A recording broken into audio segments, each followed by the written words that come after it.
December 1995. 3 of my former associates are executed as they sit in their Range Rover down a deserted farm track. 2 men, Jack Holmes and Mick Steele, were convicted of the killings and sentenced to life imprisonment. But the story did not end there.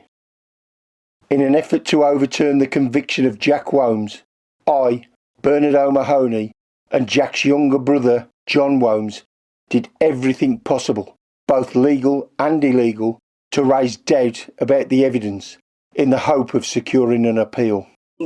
I went to Chelmsford HQ, the phone box at the end of their fucking HQ. We was there. Yeah, I know what you mean. I rang into there, fucking listening in front of the booth. Yeah. Big Clark, told what to say. He done it. Following Jack's release from prison in March 2021, a fresh group of campaigners entered the fray, hoping to secure the release of Mick Steele. Their task remains a difficult one, because throughout his prison sentence, Jack Holmes presented himself as being under Steele's influence, a rather meek, unintelligent victim of Steele's domineering personality.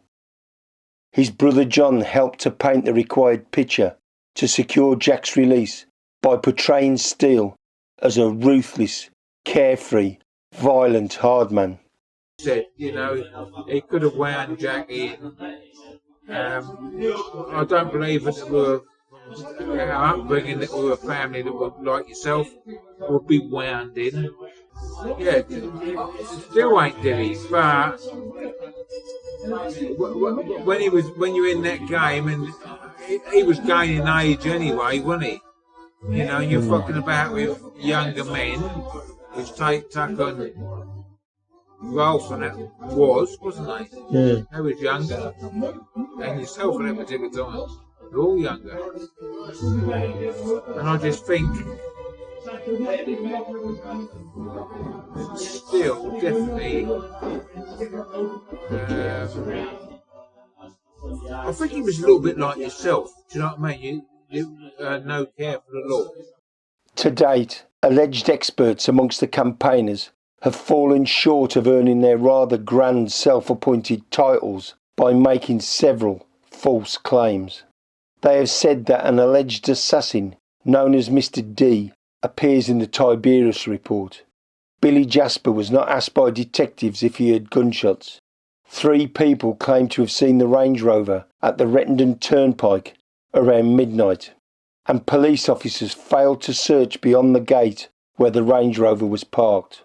These experts are of course human and can therefore be mistaken. Prior to calling me a liar and all of the other tedious remarks they usually spit out, I suggest they check and double check the evidence before doing so on this occasion. These new campaigners and experts have publicly stated that I do not have access to the evidence they have. Some state that I know nothing about the case or the deceased men, which is very odd, as my knowledge comes from working with the deceased and living through those times. I have no reason to mislead people, but I am not so sure the campaigners can say the same. I believe they are deliberately being deceptive to support their theory. I would much prefer they tell the truth now. If not, rest assured the truth will be available very soon, and it will prove 100% that you have all been misled. In forthcoming videos, I will look at the new campaigners' often ridiculous claims and reveal the truth about the evidence their theories are built upon. For example, the pub landlord who reported seeing the murder victims after 7 p.m. That is the time the police say the men were murdered. I have interviewed the landlord at length. You sort of knew them and you didn't know them, if you know what I mean.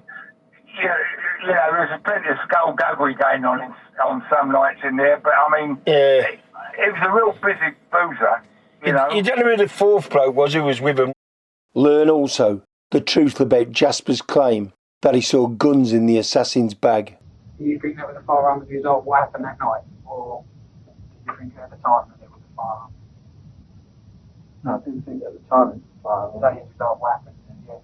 at the time, what do you think that might be about things that no, right, okay. I mean, it might have been manual or so.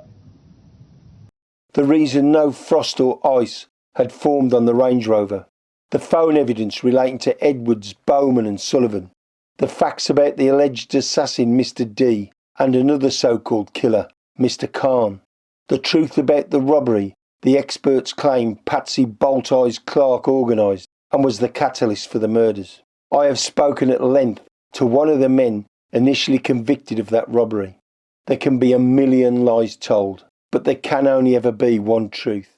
I have concluded that either the experts and campaigners have blatantly misled those that listen to them, or they have blatantly misled those that listen to them. Confused? Don't be. It's very, very simple. The experts have repeatedly claimed that I know nothing, and they have all of the evidence I cannot get access to. If that is true, they already have in their possession the evidence I am going to be revealing in the videos, and so they must have been telling half-truths and lies because the evidence they have outlined to date doesn't match or even come close to the documented evidence I have. If that turns out to be untrue, and they don't have all the evidence I have, again, they have been misleading people by claiming they do have the evidence. Remember, there can only ever be one truth, and it's coming, whether people like it or not, very soon.